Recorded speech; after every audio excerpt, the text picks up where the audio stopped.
Tuition की classes कब है? 5 बजे।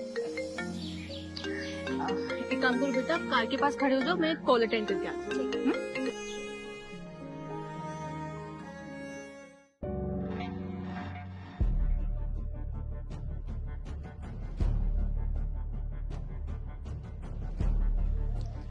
एक्सक्यूज मी बेटा, आप परफ्यूम लेंगी? मेरे पास एक से बढ़कर एक परफ्यूम है। नहीं अंकल, मेरे पास बहुत सारे हैं, मुझे नहीं चाहिए। देखिए बेटा, ये सारे परफ्यूम ब्रांडेड हैं। अगर आप लेंगी तो मैं आपको डिस्काउंट भी दे दूंगा। अरे पर अंकल मुझे नीड ही नहीं है, आप किसी और को बेच दीजिए। देखिए बेटा, सुबह से मेरा एक भी परफ्यूम बिका नहीं है। अगर आप ले लेंगी तो मैं एक पर एक फ्री दे दूंगा। अरे अंकल लेकिन।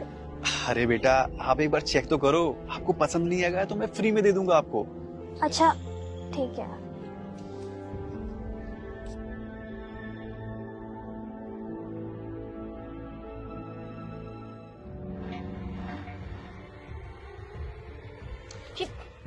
क्या कर रही हो तुम? मम्मी परफ्यूम चेक कर रही हूँ। क्या कर रहे थे तुम मेरी बेटी के साथ? मैडम बस परफ्यूम चेक कर रही थी। परफ्यूम चेक करा रहे थे? एक काम करो, सबसे पहले खुद इसे चेक करो। मैडम मैं क्यों चेक करूंगा? इनको खरीदना है, ये चेक करेंगी। चेक करो इसे। हम इसे तभी लेंगे जब सबसे पहले तुम इसे चेक करोगे। मम्मी क्या हुआ? तुम चुप रहो, चेक करो इसे। क्या हुआ मैडम, आप ऐसे क्यों बोल रही हैं? तुमने मुझे बेवकूफ समझ रखा है क्या? अरे मैडम, आप ये कैसी बातें कर रही हैं? मैं ना न्यूज़पेपर पढ़ती हूँ, न्यूज देखती हूँ मैं। मुझे पता है दुनिया में क्या चल रहा है क्या नहीं। मम्मी क्या हो गया? क्या हो गया?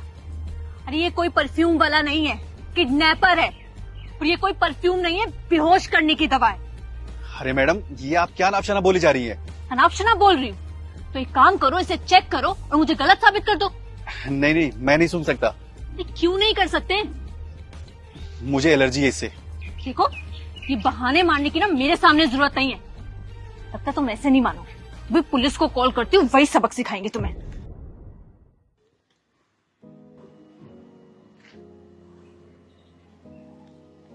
थैंक गॉड इस वक्त मैं तुम्हारे साथ थी, वरना वो किडनैपर तुम्हें बेहोश करके किडनैप करके ले जाता। पर मम्मी आपको ये सब कैसे पता? बेटा मैंने कल ही न्यूज में देखा था कि आजकल ऐसे स्कैम बहुत चल रहे हैं। ये किडनैपर परफ्यूम वाले बनकर छोटी बच्चियों के पास आते और उन्हें बेहोश करके किडनैप करके ले जाते। मैंने तुम्हें कितनी बार कहा है कि स्ट्रेंजर से बात मत किया करो, अगर आज कुछ हो जाता तो। सॉरी मम्मा, आज के बाद मैं कभी किसी स्ट्रेंजर से बात नहीं करूंगी।